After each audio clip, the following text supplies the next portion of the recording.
Les mulâtres, à l'instar des marrons, qui, je le rappelle, en grande partie, n'en déplaisent à certains et à certaines, ont permis la pérennisation du système esclavagiste. Il faut le dire, les marrons ont permis la pérennisation du système esclavagiste. Et les mulâtres, voilà, ils l'ont fait. Et c'est un fait purement objectif. C'est pas un jugement de valeur de ma part. Ce sont des gens qui défendent leur intérêt de groupe. Donc, le mulâtre qui hérite de son père blanc d'une habitation, qu'est-ce qu'il va faire? Il va défendre ses intérêts, tout simplement. Pas dans une logique raciale. Il faut pas faire cette faute que la plupart des non-historiens font, qui est faire de l'anachronisme. Et c'est cet écueil-là que tout historien ne doit pas faire.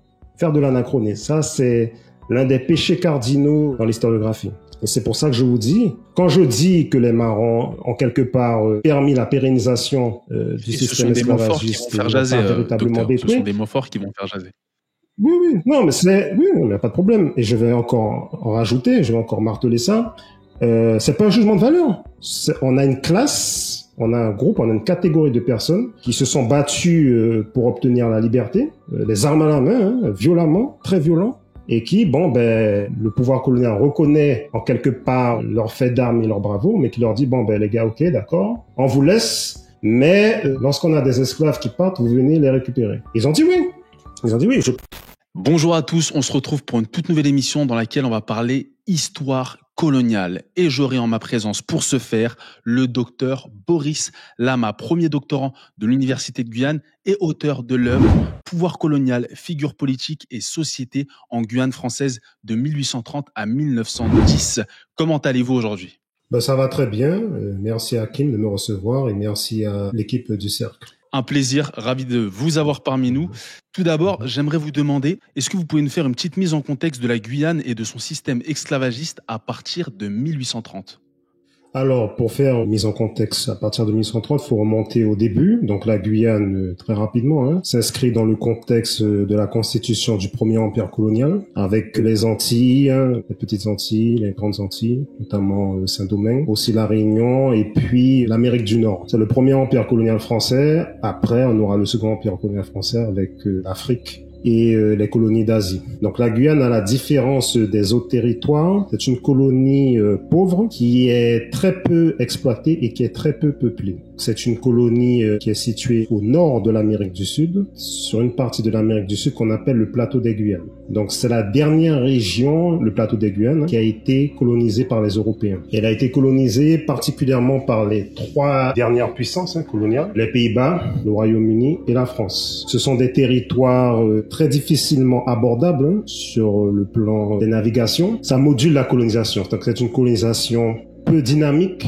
à l'instar des Antilles, particulièrement Saint-Domingue, qui deviendra en 1804 Haïti. Vous avez un peuplement plutôt faible, que ce soit chez les esclaves et chez les colons blancs. Faut pas oublier non plus qu'avant, c'était une terre peuplée de populations amérindiennes. Même avant la colonisation, le plateau des Guyanes est connu pour être un plateau très peu peuplé. Donc voilà pour le contexte général, et comme toutes les colonies des Amériques, la colonie de Guyane s'inscrit dans le contexte de la colonisation qui est basée sur l'esclavage. La mise en esclavage des Africains au travers de la traite négrière. Et encore une fois, contrairement aux autres colonies, il y a très peu d'esclaves. Donc, quand intervient la question de l'abolition de l'esclavage, qui nous intéresse ce soir, c'est un territoire qui compte à peu près 20 000 habitants. Une majorité d'esclaves, qui représentent en gros 80% de la population, puis des libres de couleur, on verra après, et puis des colons blancs. Donc ça, c'est pour la colonie elle-même, la colonie d'habitation esclavagiste. Et vous avez dans l'intérieur des terres, puisque la Guyane, à la différence des îles de la Caraïbe, c'est un grand territoire. À ce moment-là, les frontières ne sont pas totalement définies avec les autres puissances, avec la Guyane hollandaise, Suriname, et avec la Guyane portugaise d'abord, puis brésilienne, puisque le Brésil deviendra indépendant en 1822. Donc c'est un territoire qui n'est pas encore défini dans ses frontières, mais vous avez un territoire qui est presque aussi grand que le Portugal, mais qui est très peu peuplé. Donc voilà le contexte de la Guyane en 1830. Ma deuxième question, quelle est la situation économique de cette colonie qui a pour fondement l'esclavage ?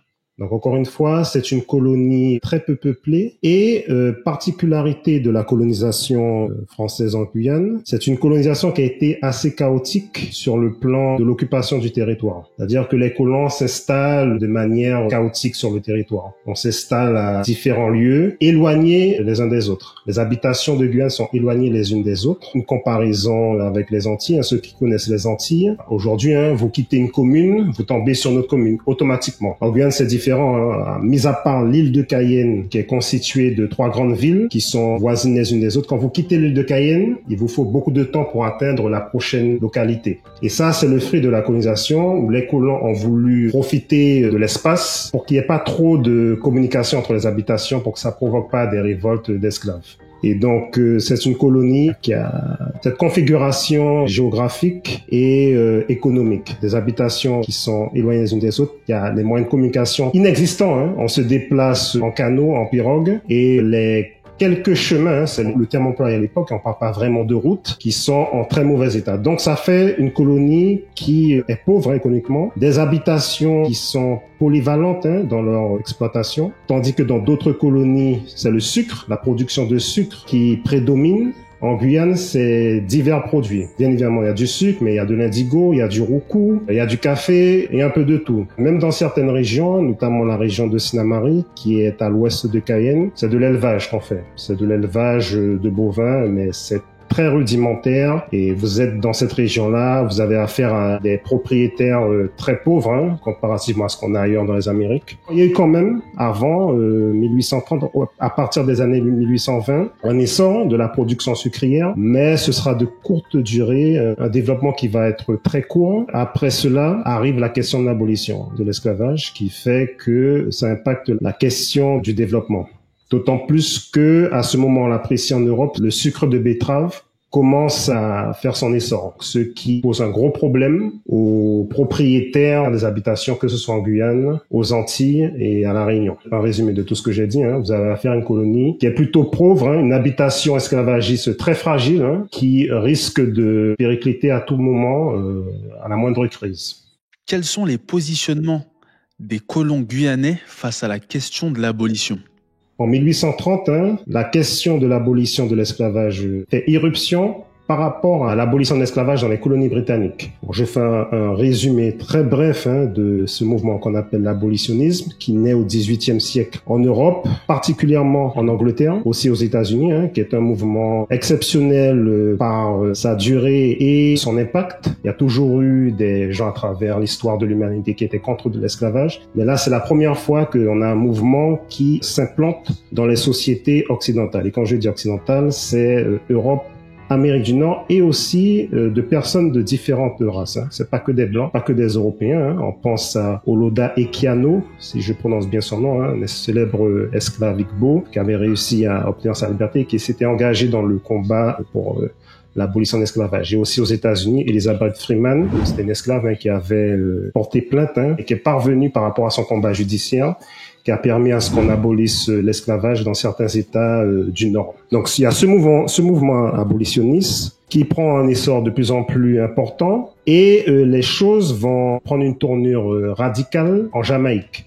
En Jamaïque, justement, comme je l'ai dit, l'abolitionnisme, contrairement à ce qu'on croit, c'est pas que des Blancs. Et en Jamaïque, vous avez un homme qu'on appelle Samuel Sharp, qui est un esclave et qui fait partie d'une société d'abolitionniste. Lui, il prêche l'abolition et par rapport à de fausses informations qui ont circulé, il y a l'idée que l'abolition a été prononcée par la métropole, mais que ce sont les planteurs qui s'opposent à cette abolition-là. Il décide de radicaliser son mouvement, ça crée une révolte qu'on appelle la révolte des baptistes. Les baptistes parce que Samuel Sharp était un prêcheur baptiste. Et cette révolte-là, qui malheureusement est réprimée dans le sang, fait comprendre à la métropole britannique de la nécessité d'abolir l'esclavage. Et c'est là qu'intervient, c'est en 1830, cette révolte, 1830-1831. Il prépare ça et en 1834, l'esclavage est aboli dans les colonies britanniques. Et ça, le catalyseur, ça a été la révolte des Baptistes. Je vais pas rentrer dans ces détails-là, mais il y a une période d'apprentissage dans les colonies britanniques. Ça impacte les débats en Guyane. Et justement, pour revenir sur la Guyane, mais ça concerne aussi les Antilles et la Réunion, c'est à ce moment-là que la question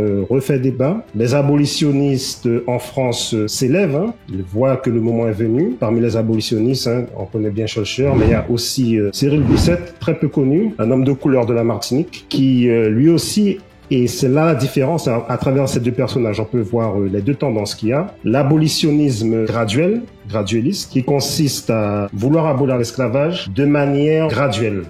Et les immédiatistes, qui souhaitent abolir tout de suite l'esclavage, parce qu'ils considèrent que c'est un crime, il faut aller le plus rapidement possible. Bissette fait partie des immédiatistes. Schœlcher et d'autres font partie des gradualistes. La majorité des abolitionnistes sont gradualistes. Schœlcher deviendra gradualiste vers la fin des années 30 ou au début des années 40. Et c'est ces deux positions-là qu'il y a, mais au moment où notre histoire commence, on est dans une logique gradualiste. Et il faut comprendre aussi le contexte français, qui est celui de la Seconde Révolution française, puisqu'il y en a trois, 1789, 1830 et 1848.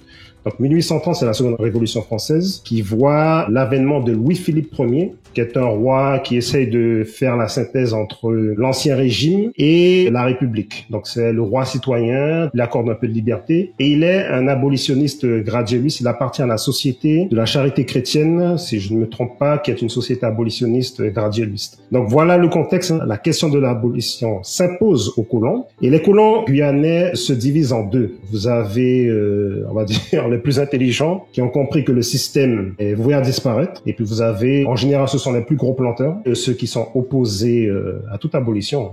Pour eux, il y a cette formule-là qu'on retrouve dans les débats. L'esclavage sera aboli lorsque le soleil se lèvera à l'ouest et se couchera à l'est. Donc pour eux, c'est un fait de nature, il va toujours demeurer. Et voilà cette division-là qui est entre les colons, mais ce sont les colons les plus riches et les plus fortunés qui ont le pouvoir. Puisqu'en Guyane et dans les colonies, vous avez ce qu'on appelle le Conseil colonial, qui est une assemblée consultative et qui a certaines attributions. Un parallèle à très grand trait, c'est un peu l'ancêtre des conseils généraux, des collectivités territoriales et consorts. Et ces colons-là, les colons qui ont compris que l'abolition de l'esclavage est inéluctable, ils souhaitent que cette abolition-là soit programmée. Et ils ont plusieurs impératifs, je vais citer les plus importants. L'impératif le plus important, l'indemnité. Ils disent au gouvernement, oui d'accord, on veut bien abolir l'esclavage, mais il faut nous indemniser. Ça, c'est non négociable. Il faut absolument indemniser la propriété, et la propriété dans son sens le plus large, dans le contexte, la propriété, la terre, mais aussi l'esclave, qui est une propriété. Donc, il y a cette condition, l'indemnité. Et ensuite, vous avez la question, ce qu'on appelle la transformation de l'homme noir en homo economicus. Homo economicus, un mot latin qui veut dire en français homme économique. Pour eux, on ne peut pas laisser ces personnes non civilisées être libres de tout de go. Il faut apprendre à ces personnes-là, à ces nègres, pour prendre le vocabulaire de l'époque, à être des hommes économiques, c'est-à-dire à produire, à travailler, à savoir calculer. Pour eux, le noir ne sait pas calculer, il ne connaît pas son intérêt. C'est des débats très techniques, très philosophiques même. Et ça, c'est important pour eux. Et puis, contexte guyanais, l'immigration, n'ayant pas beaucoup d'habitants, il est important pour eux que l'on comble le vide laissé par l'abolition. Donc, telle est la position des colons de Guyane, mais aussi des Antilles, de la Réunion. Sauf qu'en Guyane, c'est beaucoup plus accentué, parce que l'habitation guyanaise est fragile. Donc, tel est le positionnement des colons, et ces positionnements-là, ils expriment cela dans leur assemblée, le Conseil colonial, et puis aussi dans les débats qu'ils ont avec les parlementaires de France, notamment avec Tocqueville, le célèbre philosophe qui était abolitionniste. Ce sont des débats très riches. On voit l'opposition entre les deux, entre les colons qui, avec finesse, montrent à ces Européens que, en fait, vous ne connaissez pas les nègres. Vous avez de belles idées, abolissant l'esclavage, mais vous ne savez pas qui ils sont réellement. Vous les voyez comme des êtres humains, comme nous, mais ce n'est pas le cas. C'est pas ainsi. Le nègre, il faut être derrière lui, il faut lui dire ce qu'il faut faire. C'est ça l'idée. C'est ce qu'ils essaient de faire comprendre aux parlementaires, aux hommes qui décident. Ils essayent, les colons de Guyane, particularité guyanaise, de prendre le taureau par les cornes, et ils ont, pour bien vous montrer leur vision, ils élaborent un projet d'abolition eux-mêmes, qui vise à abolir l'esclavage à une date donnée, mais en contrepartie, il faudra que les esclaves deviennent salariés, qu'ils soient soumis à un contrat obligatoire pendant une dizaine d'années à peu près, je sais plus trop la date en tête, et c'est tout un programme très vaste Je parlais au départ de la question économique. Et là, la question socio-culturelle, voire civilisationnelle, maintenir la prééminence de ce qu'on appelle à ce moment-là l'élément civilisateur, c'est-à-dire le blanc. Il faut que le blanc reste au-dessus, au sommet de la hiérarchie sociale. Et tel est le but de ce projet-là, mais qui sera en fait ridiculisé non seulement en France, on trouve que c'est suranné parce qu'en fait, ils veulent réintroduire des corporations. La France d'Ancien Régime était une société de corporations, donc ils voulaient que chaque esclave soit soumis à une catégorie bien particulière, par exemple des menuisiers, qui soient dans une corporation de menuisiers, des coupeurs de canne, voilà, c'est ça, les corporations, c'est qu'ils soient maintenus dans des corps de métier bien particuliers et beaucoup de choses encore. Comme je l'ai dit, ils sont ridiculisés non seulement en France parce que c'est un projet qui rappelle l'Ancien Régime et la monarchie de Juillet est un régime libéral qui a une vision libérale de l'économie et ce type de société presque féodale, voire même féodale, n'est pas apprécié et il y a l'opposition de la majorité des colons qui sont des petits colons qui eux ne veulent pas de ça. Puisque l'une des particularités de ce projet aussi, c'est de détruire pas mal d'habitations et de les regrouper. Vous savez, c'est ce que j'ai dit au départ. Corriger les errements du début de la colonisation de la Guyane, du XVIIe siècle, qui a consisté à se répandre à droite à gauche sur le territoire. Donc les petits colons s'opposent à ça parce que de toutes les manières, non seulement par rapport au fait qu'ils ont quelque part peur que les gros les avalent, si je peux parler ainsi, et aussi parce que pour eux, l'esclavage doit perdurer, quoi qu'il arrive. Ils ne veulent pas de réforme, mais voilà, les choses doivent rester en l'état. Donc voilà le positionnement des colons par rapport à la question de l'abolition de l'esclavage. Venons-en aux esclaves. Avons-nous des témoignages les concernant, notamment sur leurs sentiments vis-à-vis de la question de l'abolition? Alors, au moment où se pose cette question-là, encore une fois, on a une société ancienne qui a plus de 200 ans. Pour la période qui nous intéresse, il n'y a plus vraiment de grandes révoltes, même si le terme révolte n'est peut-être pas approprié. Pour revenir en arrière, donc comme toutes les colonies esclavagistes, la Guyane connaît ce phénomène qu'on appelle le marronnage. Donc il y a des marronnages, il y a des petits marronnages qui sont des esclaves à titre personnel qui marronnent. Et puis il y a des grands marronnages. On a connu de grands marronnages en Guyane. Au début de la colonisation, notamment les marrons de la montagne de Plan, qui était un groupe de marrons qui a vécu pendant au moins 30 ans en liberté. Et puis, vous avez des grands mouvements de marronnage qui s'effectuent au rétablissement de l'esclavage en 1804. Ces mouvements-là sont finalement réprimés 20 ans après, quasiment au moment où intervient la question de l'abolition. À ce moment-là, les derniers camps de marrons, les grands marrons, il n'y en a plus en 1830. Vous avez toujours du marronnage, ça va durer jusqu'à la fin, mais ce sont des petits mouvements, des petits marronnages, ce sont des esclaves qui, à titre individuel, marronnent. On n'a pas beaucoup de témoignages, malheureusement. En tout cas, pour le moment, puisque les archives, c'est un labyrinthe d'informations, il faut éplucher les archives, mais on a quand même un témoignage qui montre qu'ils sont parfaitement au courant, même si la Guyane est particulière dans le sens où les moyens de communication sont beaucoup moins efficients qu'ailleurs. Lorsque la nouvelle de la seconde révolution intervient, comme je vous l'ai dit, Louis-Philippe, c'est le roi citoyen, c'est-à-dire qu'il se débarrasse du drapeau des Bourbons, qui est le drapeau blanc à fleur de lys, et il prend le bleu, blanc, rouge. Et lorsqu'on a vu ce drapeau arriver à Cayenne, il y a une certaine agitation. Donc, ils ont cru que c'était le retour de la Révolution, de la République. Donc, d'une probable abolition, il y a une agitation qui a été très rapidement réprimée. Et ça montre qu'ils avaient gardé ce souvenir de la première abolition. Et justement, pour revenir un peu sur cette période-là, je fais une digression. Les colons, ils ont un très mauvais souvenir de la première abolition. Les esclaves n'ont plus voulu travailler en tant que salariés. Il y a eu des complots pour tuer les Blancs. Donc, il y a cette méfiance-là. Ce qui motive, en fait, ce projet-là dont j'ai évoqué, c'est qu'il y a cette peur-là qu'avec une abolition non programmée, le chaos risque de se produire dans la colonie. Donc ça, c'est l'un des rares témoignages, malheureusement, que l'on a sur la réception des esclaves par rapport à la question de l'abolition. Pour entrer dans le débat sur les questions des résistances à l'esclavage, les questions de la bouche, là, concernant les résistances. Quelles sont les formes de résistance qui sont employées? Donc, c'est bien de parler de résistance au pluriel, puisqu'il y a plusieurs résistances. Le marronnage, qui est le fait de fuir l'habitation, parfois de manière violente, en tuant le maître, on a ça partout, y compris en Guyane, mais qui demeure une action qui n'ébranle pas les fondements de la société coloniale. Il faut faire la distinction entre le marronnage et la révolte, qui là est un complot visant à véritablement tuer les Blancs, dans certains cas, voire à les chasser de la colonie. Pour revenir sur la révolte à la Jamaïque en 1830, cette révolte-là, les colons n'ont pas été les seuls à la briser. Ils ont fait appel aux marrons, parce qu'il y a des marrons, il y a des communautés marronnes à la Jamaïque, qui ont, à l'instar, je ne sais pas si vous connaissez les Noirs marrons du Suriname, à côté de la Guyane hollandaise, les peuples Bushinengue, qui sont présents au Suriname et en Guyane. Ces peuples marrons-là, ce sont les deux exemples avec les communautés Palenque de Colombie, qui ont réussi à créer, et avec les Quilombo au Brésil aussi, qui ont réussi à créer des territoires autonomes de marrons. C'est-à-dire qu'ils ont signé un accord, un traité de paix avec les différents pouvoirs coloniaux pour pouvoir rester libres. Mais la condition, c'est qu'ils ne doivent pas perturber la vie des habitations et ils doivent aider le pouvoir colonial à réprimer les révoltes et à ramener les esclaves qui sont faits. Et c'est ce qui s'est passé lorsque vous avez une révolte à la Jamaïque. Le pouvoir colonial fait appel aux marrons de la Jamaïque qui, à l'instar des marrons du Suriname, ont signé un traité de paix avec les colons depuis le 18e. C'est pour ça que c'est important de faire la distinction entre les deux.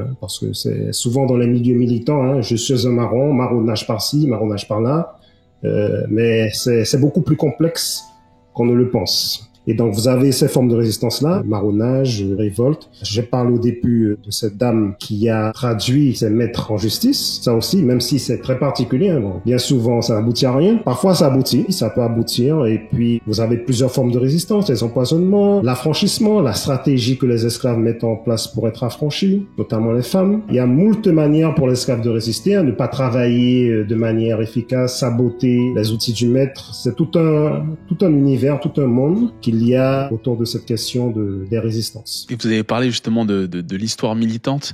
Est-ce que c'est une petite digression que je fais ici, mais est-ce que vous pouvez me parler des nuances qu'il faut apporter quand on évoque l'histoire militante et l'histoire scientifique?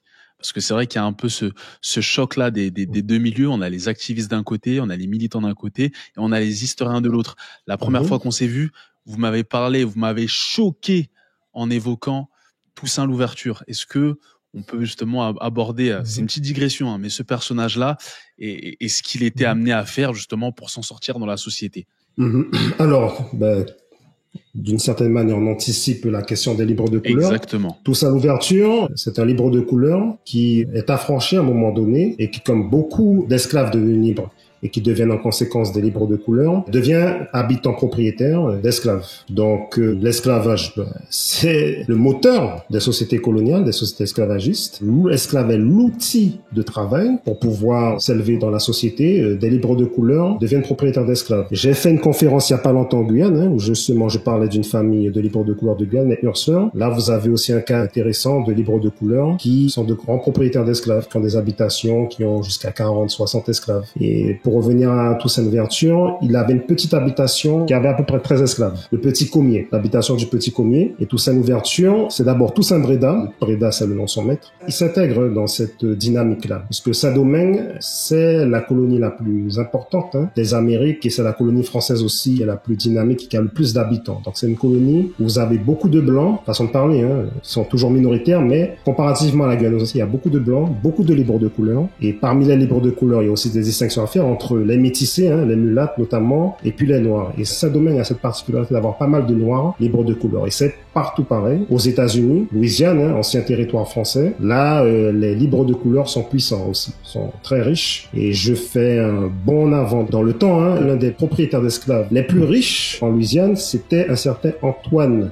Duclobé, peut-être que je prononce mal. Antoine Duclobé était le propriétaire d'esclaves le plus riche de Louisiane durant la guerre de sécession. Et après la guerre de sécession, c'est cette période des États-Unis qu'on appelle la Reconstruction. Il va faire partie des premiers hommes politiques de couleur de l'histoire des États-Unis. Il sera secrétaire du Trésor, celui qui gère les finances, en gros, de l'État de Louisiane. Et bon, c'est notre histoire. Peut-être qu'un jour on en reparle pour faire la différence. C'est quelque chose de très important à faire, la différence entre les colonies. Parce que, comme vous le savez, les États-Unis, malheureusement pour nos amis noirs américains, ce sera la ségrégation et l'exclusion. Et à côté de chez nous, en Guyane, au Suriname, faut savoir que la capitale, la ville de Paramaribo, là, l'esclavage sera aboli en 1803. À ce moment-là, la majorité des propriétaires d'esclaves sont des libres de couleur. Mais les plus grands propriétaires restent blancs, c'est-à-dire les grandes habitations sont détenues par des blancs, mais la majorité des propriétaires sont des libres de couleur. Donc après, il y a toute une variété, toute une diversité de cas. Hein. Ça peut être des femmes, c'est souvent le cas en Guyane notamment, c'est-à-dire que lorsqu'une femme est affranchie, on lui offre un esclave. Parce que bon, on a une époque particulière, les femmes ne travaillent pas normalement, bon elles travaillent en fait, surtout les plus pauvres, mais on leur offre un esclave pour que cet esclave-là puisse leur apporter un pécule.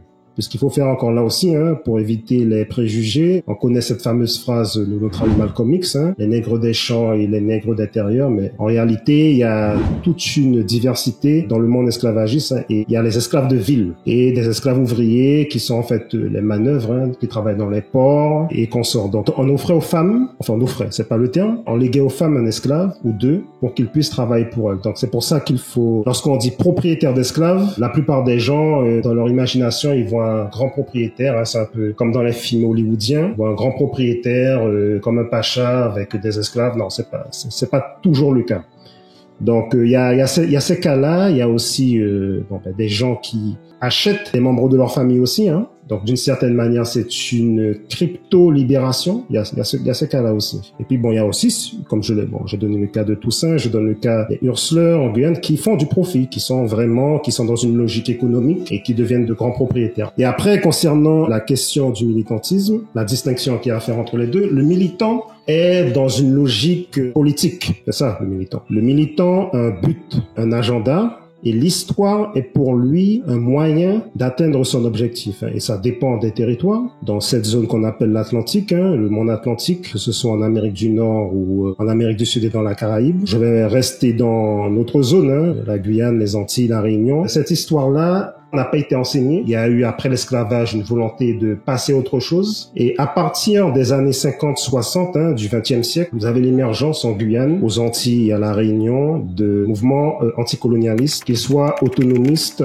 ou indépendantistes. C'est à partir des années 50, mais surtout 60 et 70, que l'histoire de l'esclavage est évoquée. Et ça, c'est un mouvement général, hein, qui est beaucoup influencé, comme partout, hein, par les États-Unis. Hein. Parce que c'est souvent ça. Hein. On est tous d'une certaine manière influencé par nos amis noirs américains. Et c'est l'époque des Roots, hein, le film Roots, Racine, l'histoire de Kunta Kinte. Et il y a cette histoire-là qui revient et qui est instrumentalisée, hein, par les militants. Et d'une certaine manière, c'est bien qu'ils aient remémoré cette histoire-là auprès de la population, mais c'est fait dans un but, hein, d'arriver à leur fin. Et dans le cas de nos territoires des Amériques, hein, le but, c'est de pousser les gens à l'indépendance ou à l'autonomie. Donc, il y a une vision un peu manichéenne, hein, parlons très franchement, une vision assez manichéenne de l'histoire de l'esclavage qui est faite par les militants, par le militantisme. C'est très manichéen, c'est le méchant blanc et en face l'esclave, et cet esclave-là, il se rebelle, il est un rebelle, il est un marron, et puis il y a les nègres d'intérieur qui trahissent. Donc c'est très manichéen, c'est très hollywoodien en fait, hein, c'est très inspiré des films hollywoodiens, quoique Roots a quand même, le film de la série plutôt des années 70, ça a quand même montré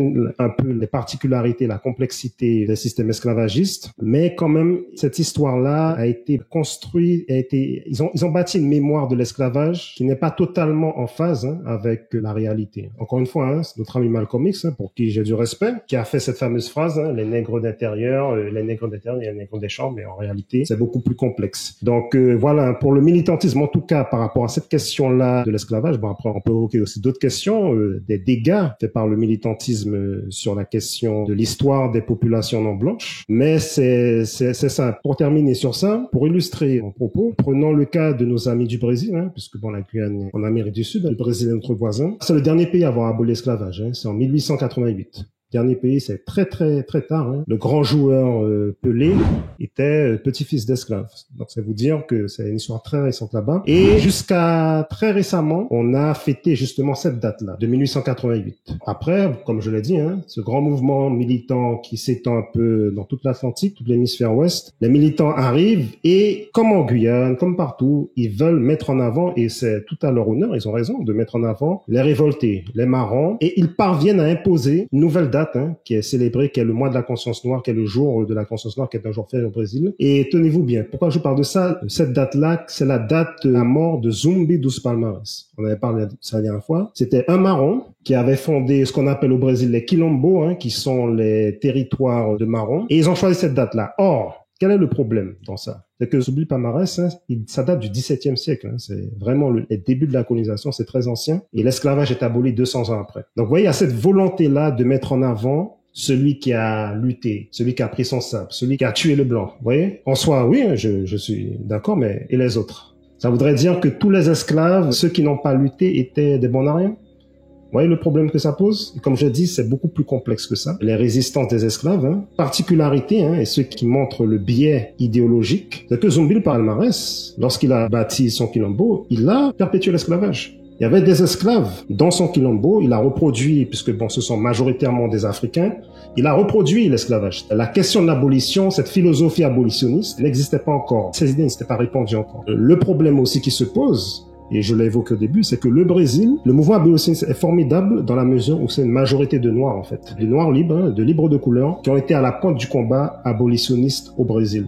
Je pense à Luiz Gama, je pense à José Patrocínio, je pense à André Rebouças. Ce sont ces gens-là, des libres de couleur, qui ont mené, avec des Blancs aussi, des Blancs brésiliens, mais ce sont ces personnages-là qui ont mené le combat abolitionniste au Brésil et qui sont parvenus à faire accepter à la couronne brésilienne, puisque le Brésil à cette époque-là était une monarchie, un empire, à abolir l'esclavage. Et vous voyez, on efface ce combat-là de gens qui ont véritablement aboli, parce que abolir, c'est fondamentalement une mesure juridique. La loi interdit l'esclavage, elle est condamnée par la loi, et qui détient des esclaves est passible de poursuites pénales. Donc, on a effacé ces gens-là d'une certaine manière pour un révolutionnaire, entre guillemets, qui, bon, est un personnage fascinant, Zumbi de Palmarès. Il y a même un film qui a été fait sur lui, mais qui avait des esclaves, vous voyez? Donc c'est pas le combat de Zumbi de Palmarès. Mais on mentionne, excusez-moi de vous couper, mais on mentionne jamais le fait qu'il a eu des esclaves dans les films, dans l'histoire qu'on raconte. On le mentionne jamais, ça.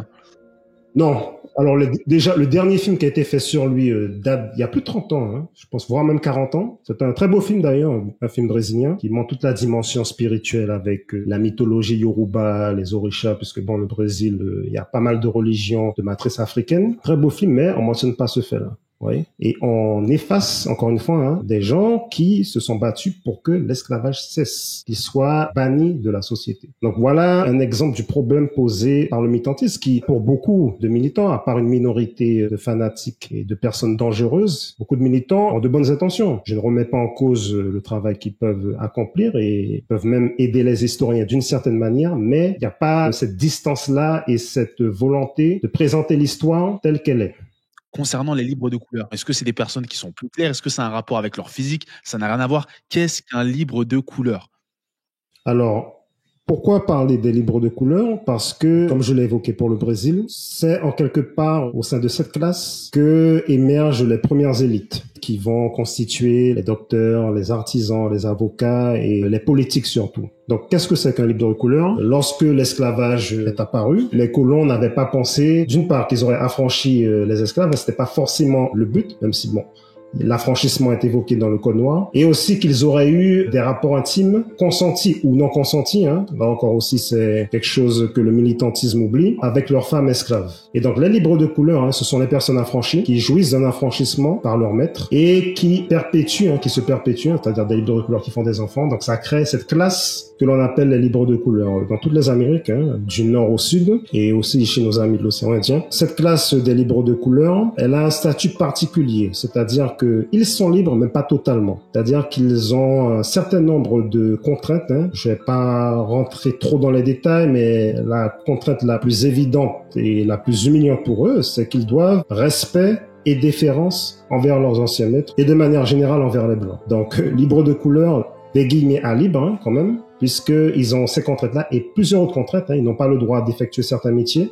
La médecine, notamment, après, ça peut varier dans certaines colonies et ça va changer au travers du temps, quand il y aura des réformes, notamment en 1830, comme on le verra. La médecine, la magistrature, les métiers importants. En général, les libres de couleur forment ce qu'on appellerait aujourd'hui les petits et moyens entrepreneurs. Ce sont les artisans, les coiffeurs, les barbiers, les tonneliers, les maçons. Le cas de Joseph Ursulor en Guyane est très intéressant. C'est un maçon à la base, un libre de couleur. Il est né d'une femme libre de couleur qui s'est mise en couple durant la Révolution avec un soldat alsacien. Et il est maçon. Il s'élève au fur et à mesure dans la hiérarchie sociale. Il devient maçon et après, il parvient à devenir propriétaire d'esclaves. Donc, vous avez cette variété de personnes. Donc, ce sont, encore une fois, des gens qui sont affranchis, mais comme je l'ai dit, des esclaves qui sont affranchis, ce sont souvent aussi, ça dépend des colonies, des métis. C'est-à-dire que ce sont des gens qui sont le fruit des unions entre propriétaires blancs et femmes esclaves. Il y a cette dimension-là. Ça dépend encore une fois des colonies et ça dépend de la temporalité. C'est-à-dire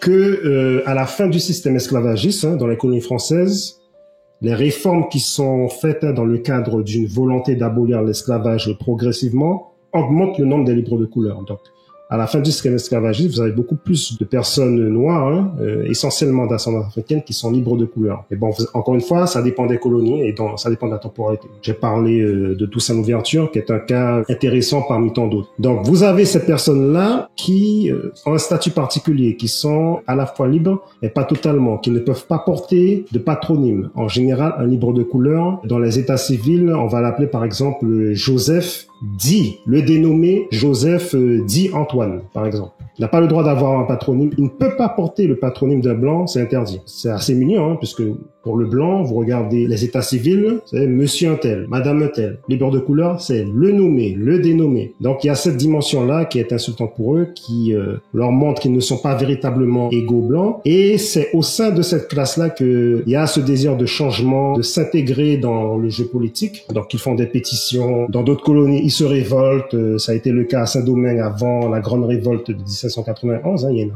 révolte de libres de couleur qui ont lutté pour leurs droits, pour qu'on leur reconnaisse l'égalité avec les Blancs. Et ça a été le cas de ce libre de couleur de Martinique que j'ai évoqué au début, Cyril Bissette, qui a été quand même condamné et enfermé à un moment donné. Donc ces gens-là militent pour leurs droits, pour qu'on reconnaisse le fait qu'ils sont égaux aux Blancs. Et intervient 1830, et c'est là l'importance de cette date. Comme je l'ai dit, c'est la monarchie de Juillet, le régime libéral. Le gouvernement de Louis-Philippe accorde des droits civiques et politiques aux libres de couleur. Donc désormais, ils ont en principe, et devant la loi, les mêmes droits que les Blancs. Ils ont le droit de porter un patronyme, ils ont le droit de travailler où ils veulent, ils ont le droit de recevoir des donations, puisqu'ils n'avaient pas le droit de recevoir de donations, de legs patrimoniaux. Et ce que j'ai évoqué plus tôt, il y a la politique. Il y a ce qu'on appelle le Conseil colonial. Et en Guyane, en 1833, vous avez les deux premiers libres de couleur qui intègrent le Conseil colonial, François Virgile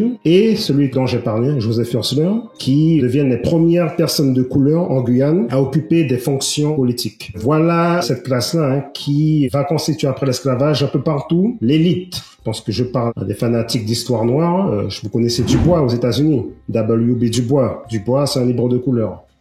C'est vraiment... Petite question vraiment pour être sûr, pour toutes celles et ceux, et pour moi-même aussi, qui nous écouteront par la suite. Le terme libre de couleur n'a rien à voir avec la mathématique raciale, n'a rien à voir avec la race à l'origine. Non. Libre de couleur, c'est toute personne ce sont les affranchis, ce qu'on appelle les affranchis. C'est très complexe. Après l'esclavage, on parle d'hommes de couleur. Je pense que même les contemporains étaient peu clairs, en fait, sur ce que ça signifiait. Est-ce que ça signifiait des gens qui sont issus d'un métissage? Oui et non. C'est très complexe. Après l'esclavage, quand on voit le terme homme de couleur, en tout cas dans l'espace francophone, on pense souvent à des descendants justement d'affranchis. Je parle d'après l'esclavage. Alors qu'aux États-Unis, colored fait référence aux noirs, de manière générale. Vous avez des gens qui manifestement n'avaient pas ou avaient très peu d'ascendance européenne dans leur arbre généalogique qui tombaient sous ce qualificatif d'homme de couleur. À ne pas confondre avec libre de couleur, l'appellation que l'on retrouve durant l'esclavage. Encore une fois, libre de couleur, c'est la troisième classe, les affranchis, quelle que soit leur couleur et leur degré de métissage. Finalement, l'esclavage est aboli en 1848 aux grandes dames des colons qui souhaitent pour les uns contrôler ce processus et pour les autres que l'esclavage perdure éternellement. Quelles sont les conséquences politiques de ce processus ? Alors, donc oui, l'esclavage est aboli de manière brutale, puisqu'on ne s'y attendait pas. L'abolition de l'esclavage de 1848, date que l'on connaît tous, je pense, dans l'espace francophone, est consécutif de la révolution, de la troisième révolution, qui renverse Louis-Philippe Ier en février 1848, et la Seconde République est proclamée. Donc, des républicains radicaux arrivent au pouvoir, et parmi eux, Victor Schœlcher, qui depuis est devenu un abolitionniste immédiatiste, qui souhaite abolir l'esclavage rapidement. il y a ce gouvernement qui se met en place et dès son arrivée, il proclame le principe de l'abolition. Il dit qu'un décret est en préparation afin d'abolir l'esclavage. Ça, c'est d'une, hein. Donc ça se déroule vers mars, je crois que c'est le 4 mars. Donc des commissions se réunissent pour parler de l'abolition, hein, pour préparer du moins l'abolition, pour la mettre en place le plus rapidement possible. C'est effectif le 27 avril. Vous connaissez cette date-là, le 27 avril, et selon les colonies, hein, le décret arrive, du moins les nouvelles arrivent au compte-gouttes. Bon, je vais revenir sur ça après. Là, je reste sur la question de l'abolition. Donc le 27, c'est l'esclavage est aboli. Les décrets arrivent, on est à l'époque, on est au 19e, mais on se déplace en bateau, ça arrive aux Antilles vers mai, en Guyane en juin et à la Réunion en décembre, hein, parce que c'est très loin la Réunion. Voilà, pour l'abolition.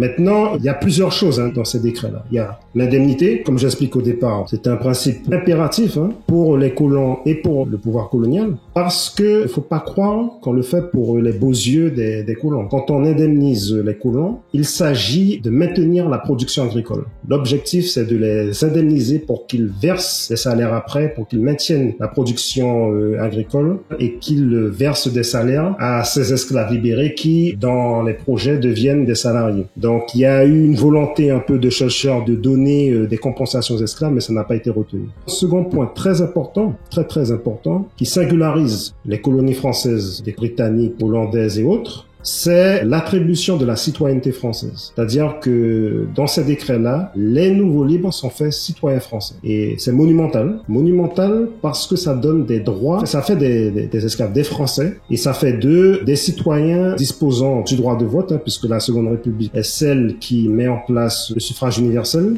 Et c'est vécu, comme vous l'imaginez, comme un drame pour les Blancs. C'est une catastrophe pour eux. Ils se retrouvent, en tout cas aux yeux de la loi, et théoriquement, évidemment, on peut parler de la pratique après, leurs anciens esclaves deviennent leurs époux. Ils ont les mêmes droits. C'est catastrophique pour eux. Donc, en Guyane, comme je viens de dire, c'est catastrophique pour eux, mais il y a cette question-là de la survie de l'habitation qui est très importante pour eux. Comme je l'ai dit...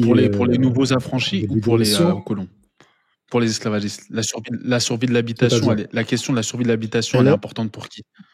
Alors, bonne question. Elle est importante pour les colons. Alors, elle l'est aussi pour les libres de couleur, mais beaucoup moins. Je vais dire pourquoi. C'est important pour eux, mais il y a une différence. On verra laquelle. Donc, il y a les deux craintes, de voir toute cette masse de nègres, de mulattes et j'en passe, qui a le pouvoir politique, puisque on permet aux colonies d'élire un député, et c'est là que vous verrez le positionnement des libres de couleur, maintenant hommes de couleur. Et en Guyane, il y a cette peur-là, comme je l'ai dit plus tôt, qu'au moment où l'esclavage sera définitivement aboli, parce qu'il n'est pas totalement aboli en Guyane tout de suite, le décret est proclamé le 10 juin, mais pour terminer les récoltes, on donne une rallonge de 2 mois. Donc en fait, l'esclavage sera véritablement aboli en Guyane le 10 août 1848. En Guyane, on fête aujourd'hui le 10 juin par rapport à des questions scolaires pour sensibiliser les écoliers, les collégiens et les lycéens à la question de l'esclavage. Mais en réalité, l'esclavage a été aboli le 10 août pour permettre la fin de la récolte. Et il y a cette crainte-là, il y a cette crainte que les esclaves quittent les habitations. Cette crainte est renforcée par la surprise que les colons ont de voir les esclaves passifs. Ils ne comprennent pas, la proclamation de l'abolition a été faite, il n'y a pas de commotion, il n'y a pas d'agitation, ils sont très passifs, ils ne disent rien. Ils comprennent pas, quoi. Ils se disent, mais qu'est-ce qui se passe? Pourquoi ils ne disent rien? De vague à leur occupation. On a même ce témoignage d'un administrateur qui était aux Antilles et qui vient en Guyane quelques temps après et qui voit la différence entre les deux colonies, du moins entre les trois colonies, entre les colonies antillaises et la Guyane, et qui est étonné de voir le comportement des libérés de Guyane, qui est un comportement assez sobre. Aux Antilles, on boit, on fête, on casse, on tue, on viole. Quand je dis on tue, il y a une période d'agitation, de chaos, pas exceptionnelle, mais il y a particulièrement en Martinique une certaine agitation, mais il n'y a pas ça en Guyane. Et en fait, on comprend que, contrairement aux Antilles, notamment la Martinique, la Guyane a connu la première abolition. C'est-à-dire que la Martinique avait été occupée par les Britanniques, donc les Martiniquais, du moins les esclaves de Martinique, n'avaient pas connu la première abolition. Or, en Guyane, on a connu la première abolition et on a connu le rétablissement. Donc, il y a cette méfiance-là. Ils n'y croient pas, en fait. Ils ne croient pas que l'esclavage est aboli, les esclaves de Guyane. Et d'ailleurs, lorsque le 10 août arrive, les esclaves des quartiers, les quartiers correspondent aux communes aujourd'hui, se rendent à Cayenne pour voir si vraiment, mais vraiment, qu'on a aboli l'esclavage. Donc, il y a cette dimension-là. Et là arrive la question de la politique. La République accorde aux colonies la possibilité d'élire un député. Donc, il y a une agitation chez cette classe-là qui a été politisée, c'est-à-dire l'ancienne classe des libres de couleur, notamment les mulâtres qui forment en quelque part l'élite, qui s'agitent et qui voient le moment de la revanche, le moment de prendre le pouvoir sur les Blancs, et ils choisissent un champion, entre guillemets, qui s'appelle d'Orville-Joigny, et d'Orville-Joigny a été magistrat, il fait partie de ces libres de couleur qui ont pu bénéficier des opportunités offertes par la monarchie de Juillet, il a pu s'élever dans la magistrature, et il faut savoir que d'Orville-Joigny a été muté en Guyane à la fin du système esclavagiste, entre 1844 et 1845, au moment où, comme je vous l'ai dit, on promulgue des lois qui adoucissent, entre guillemets, le régime esclavagiste. On permet aux esclaves de posséder des biens, on facilite l'affranchissement, on réduit les punitions, les coups de fouet, et vous avez ce magistrat de couleur qui, au moment où ces lois sont promulguées, qui les applique, qui va dans les habitations, qui sermonne les maîtres qui ne respectent pas la loi. Et chez les esclaves,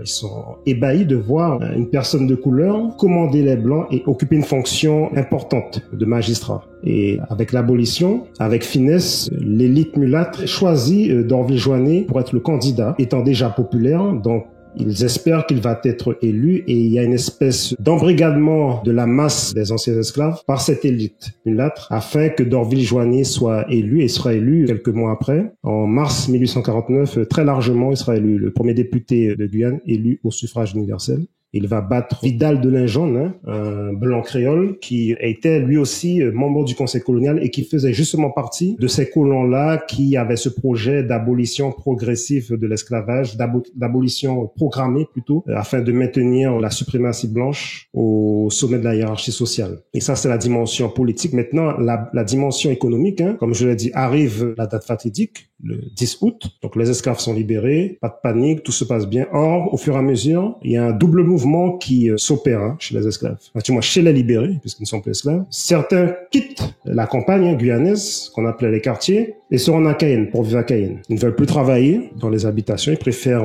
se rendre en ville, puisque contexte que guyanais, comme je vous l'ai dit en introduction, la Guyane c'est une petite colonie, grande colonie sur le plan géographique, mais petite sur le plan démographique. Et Cayenne, le chef-lieu, la capitale, est la seule véritable ville de Guyane, et ils se rendent là-bas, pour une partie. Et l'autre partie squatte, du moins s'installe, soit sur l'étendue, parce que la Guyane est très grande, sur l'étendue des terres, et créent leurs propres habitations où ils travaillent pour eux. Le travail pour soi, c'est de l'agriculture de subsistance, un produit pour soi. S'ils le font, on revend le surplus. Bref, c'est une autonomie, une indépendance individuelle pour un groupe, pour une famille, pour des parents, pour un groupe d'amis. Voilà ce qui se produit en Guyane, et c'était tout le sens des débats qui se sont tenus dans les années 1830, cette peur que les Noirs ne s'adonnent pas au travail rémunéré au sein des habitations.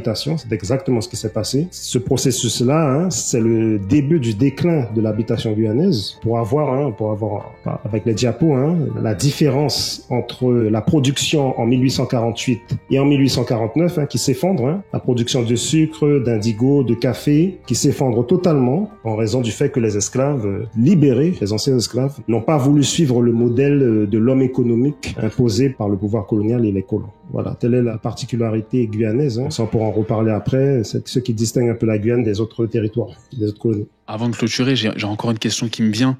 On va peut-être faire un saut dans le temps, un bond en arrière. Cela dit, on évoque souvent, c'est un on oratoire que j'emploie, on évoque souvent les mulâtres dans l'histoire coloniale, quand on parle de la période esclavagiste, le mépris qu'ils engendraient vis-à-vis des Noirs. Je m'explique. Souvent, c'est ce qu'on évoque encore une fois avec un on oratoire. On explique que les mulâtres étaient instrumentalisés par le blanc colon pour asservir les Noirs. Qu'en était-il de cela? Est-ce que c'était vrai en Guyane ou pas du tout? Il y a notamment un livre que j'ai lu dernièrement suite à une discussion qu'on a eue. Justement, dans ce livre-là, c'est le Philosophie de la panafricanité fondamentale. Voilà. Et en gros, très intéressant. Voilà, et très intéressant. Et donc, en gros, c'est pas forcement ce qui a été évoqué dans cet ouvrage-là. Cela dit, en fait, on ressent que parfois il y a cette hiérarchie-là en fait entre le noir, le mulâtre qui est entre guillemets supérieur au noir, et le blanc. Et le mulâtre en fait qui est mis sur un piédestal par le blanc. Est-ce que c'était réellement comme ça dans les colonies françaises? Mais en fait, on retourne sur la question de l'histoire militante et du manichéisme.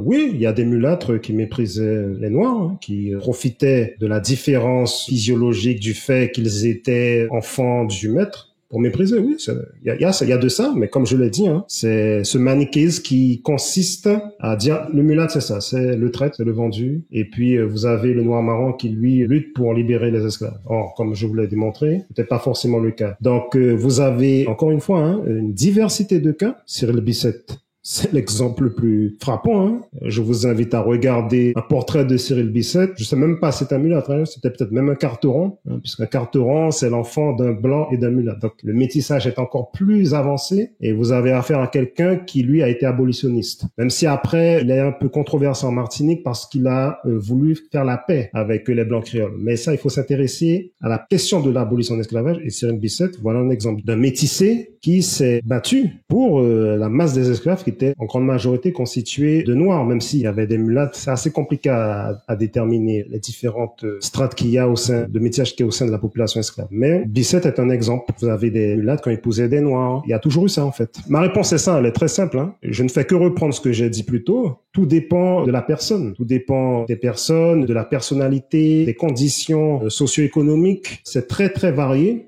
Et les mulâtres, à l'instar des marrons, qui, je le rappelle, hein, en grande partie, n'en déplaisent à certains et à certaines, ont permis la pérennisation du système esclavagiste. Il faut le dire, les marrons ont permis la pérennisation du système esclavagiste. Et les mulâtres, voilà, ils l'ont fait. Et c'est un fait purement objectif. Hein, c'est pas un jugement de valeur de ma part. Ce sont des gens qui défendent leur intérêt de groupe. Donc, le mulâtre qui hérite de son père blanc d'une habitation, qu'est-ce qu'il va faire? Il va défendre ses intérêts, tout simplement. Il n'est pas dans une logique raciale. Il faut pas faire cette faute que la plupart des non-historiens font, qui est faire de l'anachronisme. Faire de l'anachronisme, c'est projeter ces représentations contemporaines sur le passé. Vous voyez? Nous, hommes et femmes du 21e siècle, hein, de l'an de grâce 2025, nous n'avons pas les mêmes représentations que les gens de 1825. C'est des représentations totalement différentes, c'est des conditions matérielles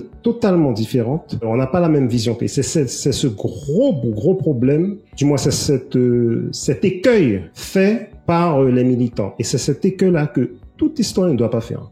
Faire de l'anachronisme. Ça, c'est l'un des péchés cardinaux dans l'historiographie. Et c'est pour ça que je vous dis, quand je dis que les marrons ont quelque part permis la pérennisation du système esclavagiste, véritablement détruit. Ce sont des mots forts qui vont faire jaser. Oui, non, mais il n'y a pas de problème. Et je vais encore en rajouter, je vais encore marteler ça. C'est pas un jugement de valeur. On a une classe, on a un groupe, on a une catégorie de personnes qui se sont battues pour obtenir la liberté, les armes à la main, hein, violemment, très violent, et qui, le pouvoir colonial reconnaît en quelque part leur fait d'armes et leur bravoure, mais qui leur dit, les gars, ok, d'accord, on vous laisse, mais lorsqu'on a des esclaves qui partent, vous venez les récupérer. Ils ont dit oui. Je peux donner un exemple. J'ai parlé de la Jamaïque. Restons en Guyane. Comme je vous l'ai dit, le Suriname, qui est l'ex-Guyane hollandaise, hein, le pays à l'ouest de la Guyane, avec le Brésil, avec la Jamaïque, c'est les deux pays où il y a eu de grands mouvements de marronnage. Et vous avez parmi ces groupes-là, il y a plusieurs groupes au Suriname, plusieurs communautés, hein, parce que là aussi, c'est pas des groupes unis. Hein. Vous avez les Saramaka, on les appelle Samaka aussi, les Djuka, les Pamaka, les Aluku et les Kunti. Et vous avez un groupe que je l'ai nommé les Aluku.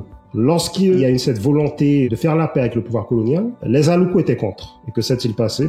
Les plus importants de ces groupes-là, les Djuka, se sont alliés avec les Hollandais et ont fait la guerre aux Aluku. Ils les ont massacrés, ils les ont tués. Ils ont tué le chef des Aluku qu'on appelait Boni. Et les rescapés sont venus en Guyane. Et c'est aujourd'hui pour ça qu'on a cette communauté-là qu'on appelle les Aluku, les Boni en Guyane.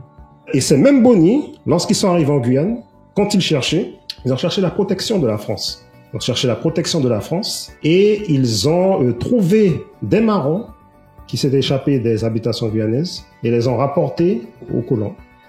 Et ça s'est très mal passé pour eux, puisque le pouvoir colonial français se méfiait beaucoup d'eux. Hein. Il les a massacrés aussi. Hein. Pendant plus de 60 ans, hein, c'est-à-dire qu'ils sont arrivés à la fin du 19e, début 19e, ils ont cherché à être reconnus par la France. Ils seront reconnus par la France comme des sujets français vers 1860. Et dernier cas, retourne à la Jamaïque, dans la période post-esclavagiste, en 1865, l'esclavage est aboli 30 ans plus tôt, et vous avez les Jamaïcains de couleur qui sont pauvres, qui sont appauvris et qui sont encore dominés par le pouvoir blanc. C'est-à-dire que contrairement à la Guyane, et c'est ce que je disais quand j'ai terminé mon propos sur le déclin de l'habitation guyanaise, dans toutes les autres colonies, le pouvoir blanc, le pouvoir des planteurs se maintient, grâce notamment à l'immigration et à d'autres facteurs. Et ces Jamaïcains-là veulent avoir plus de liberté, avec une grave crise économique qui frappe l'île, avec ce désir de liberté. Il y a une révolte qui éclate à la Jamaïque, qu'on appelle la révolte de Morant Bay, menée par deux hommes. L'un s'appelle Gordon, j'oublie son prénom, et l'autre qui s'appelle Paul Bogle, qui est, je vous invite à voir, peut-être même en post-prod, vous pourrez afficher la photo de Gordon. Vous allez voir son faciès. Il peut passer pour un Méditerranéen. Donc c'était un mulâtre. Paul Bogle était un noir, et ces deux personnes-là ont lutté pour les droits des Jamaïcains. Malheureusement, la révolte sera réprimée dans le sang. Ils seront tous les deux exécutés.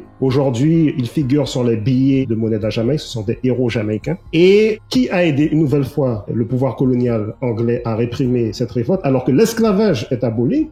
Ce sont les marrons. Les marrons de la Jamaïque ont participé une nouvelle fois, alors que l'esclavage est aboli, puisque le traité signé avec le pouvoir colonial britannique consistait à en fait réprimer le marronnage dans le cadre d'une société esclavagiste, mais là il n'y a plus d'esclavage. Ils ont participé à la répression des révoltés. Je me fais l'avocat du diable.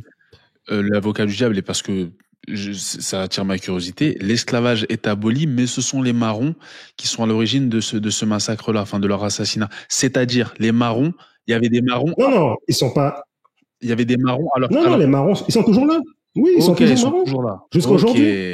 Jusqu'aujourd'hui, il y a des communautés marronnes en Jamaïque, puisque ce sont des communautés autonomes qui ont leur mode de vie, leurs croyances, qui ont gardé un substrat africain particulier. Ça dépend des territoires, au Suriname, en Guyane, au Brésil. Ils sont autonomes en fait. Ils vivent dans des zones particulières. Ils ont leur propre organisation, et donc lorsque le pouvoir colonial veut réprimer les révoltés de Morant Bay, ils font appel aux marrons qui participent. Je dis pas que c'est eux qui ont fait la majeure partie de la répression, mais ils participent à cette répression-là. Donc vous voyez tout ça pour vous montrer que l'histoire est très complexe. Il n'y a pas le gentil intel et le méchant Tartampion. C'est très complexe, et encore une fois, c'est pas un jugement de valeur. Je rappelle ça parce que justement, il y en a certains qui font des jugements de valeur et qui veulent présenter les mulâtres comme des traîtres, parce qu'aussi il y a une idéologie derrière, une idéologie raciale, racialiste, raciste même, et qui ironiquement est le fruit de l'Occident. C'est-à-dire que derrière toutes ces idées de supériorité raciale et j'en passe, de mélanine qui soi-disant donnerait des pouvoirs particuliers aux Noirs, aux personnes de couleur, ça c'est un produit purement américain, parce qu'il faut dire les choses, la conscience raciale noire, elle est essentiellement nord-américaine, états-unienne, et elle est que le fruit de l'extrême racisme des Blancs américains. Ça, on peut en parler. Je fais un cours là-dessus aussi, sur les post-abolitions dans le monde américain, notamment dans l'Amérique anglophone. Il faut le dire, la violence des anglo-saxons et des germaniques de manière générale est assez particulière. Je ne dis pas qu'il n'y a pas de racisme chez les latins, non, loin s'en faut. Mais il y a, avec cette volonté de ségrégation, d'exclure, on n'a pas cet équivalent-là dans les colonies françaises. Je ne dis pas qu'il n'y a pas eu de violence, attention, qu'il n'y a pas eu de massacre ensemble, mais on n'a pas ce degré de violence-là dans l'Amérique française-là, de cette violence institutionnelle et brutale, avec le Ku Klux Klan et consorts. Et toute cette violence-là, toute cette exclusion-là n'a pu que créer une réaction similaire, avec notamment la nation de l'islam, qui a développé une théologie raciale particulière, et qui, n'est que le fruit du racisme, du suprémacisme blanc. Marcus Garvey aussi, qui était jamaïcain, mais qui a fait ses armes aux États-Unis et qui s'est inspiré de ça pour bâtir sa pensée. Merci beaucoup. Ma dernière question, docteur, parce que c'était vraiment un exposé très fourni, très complet. Pourquoi l'histoire de la Guyane est-elle si peu enseignée selon vous? Là, je parle de l'école, le lycée, l'université en Guyane, etc. Alors, il faut, je pense, faire une analyse sur le long terme. Aujourd'hui, les choses ont changé. Cette histoire-là, il y a des adaptations qui ont été faites. Moi, personnellement, j'ai pas véritablement appris cette histoire à l'école, mais les générations actuelles peuvent l'apprendre. Tout dépend de l'enseignant. C'est vrai que c'est pas encore obligatoire, et il y a des enseignantes depuis de nombreuses années qui font cet effort-là et qui ont créé un magazine édité chaque année qu'on appelle le Jeune Historien Guyanais, et qui est distribué dans les écoles, qui narre l'histoire de la Guyane. notamment l'histoire de l'esclavage. Et il y a un projet qui est fait par le professeur Jean Moumou, qui est un historien guyanais connu, qui vise à pérenniser cet enseignement de l'histoire dans les manuels scolaires. C'est créer des manuels scolaires racontant l'histoire de la Guyane dans toutes ses facettes et dans toutes ses diversités, puisque la Guyane est un pays différent des Antilles, où là vous avez essentiellement une population créole, même si elle est très diverse. Là vous avez des créoles, vous avez des Amérindiens, vous avez des Noirs marrons, et vous avez d'autres populations qui sont arrivées ces 40 dernières années. Donc il y a cette volonté-là qui est faite et tout dépendra du rectorat qui va peut-être accepter ou pas. Maintenant, on verra bien. Mais ça, je pense que oui, il y a cet héritage-là, il y a cette histoire-là qui, pendant longtemps, gênait. Ça gênait de raconter cette histoire-là, qui est violente, qui est particulière. Et puis, c'est le système de la République française qui est très centralisateur, très jacobin, qui rechigne un peu à accepter les particularités qu'il y a au sein de son territoire. Et tout ça fait que, cette histoire-là n'est pas enseignée comme elle le devrait. Ça, c'est vrai. Maintenant, après, sur la question, je pense qu'il faut poser cette question-là de la mémoire de l'esclavage. Il faut savoir qu'après, il y a cette stratégie-là après l'esclavage de passer à autre chose. Stratégie de l'ensemble de la population, que ce soit les Blancs, les Mulattes, les Noirs. Il y a ce désir d'élévation sociale qui est très fort au travers de l'école de la République. Et ça, c'est une démarche que l'on voit dans toutes les classes sociales. Peut-être qu'on pourra parler dans une autre émission de l'après-esclavage en Guyane. On a en Guyane très tôt les anciens esclaves qui souhaitent que leurs enfants intègrent l'école pour s'élever, pour justement ne pas être la dernière roue du carrosse du système, pour qu'ils soient égaux aux Blancs, égaux au sens où ils connaissent autant que le Blanc, pour montrer qu'ils ne sont pas inférieurs aux Blancs sur le plan de la connaissance et du savoir. La Guyane a eu de remarquables élites au 19e siècle, des magistrats, des procureurs de la République, des ingénieurs en agriculture, des avocats de renom, des militaires, et c'est pareil aussi chez nos amis des Antilles et de la Réunion. Merci infiniment, docteur. Je pense qu'on va pouvoir clôturer pour cette première capsule. En tout cas, c'était un honneur. On a beaucoup appris. N'hésitez pas, vous qui êtes derrière votre écran, à commenter, liker et partager, que ce soit aux Guyanais ou même aux Afro-Caribéens de manière générale, dans votre entourage, de votre famille. Tout le monde, il faut partager à fond, pousser ce genre de contenu. C'est atypique, c'est rare. On est beaucoup sur du divertissement, on est beaucoup sur de la musique, on est beaucoup sur de la comédie. C'est pas quelque chose qui est mauvais. Cela dit, quand on a de l'histoire et de l'histoire pure, c'est bien aussi de la propulser et de montrer que on sait tout faire. On sait rire, mais on sait aussi apprendre et rester concentré. En tout cas, un grand merci à vous, docteur Lama. C'est moi qui vous remercie. À bientôt. En espérant qu'on puisse se revoir très vite, et ce sera le cas. N'hésitez pas à vous abonner sur YouTube, sur Instagram et sur TikTok si ce n'est pas déjà fait. On se dit à très vite pour une prochaine édition.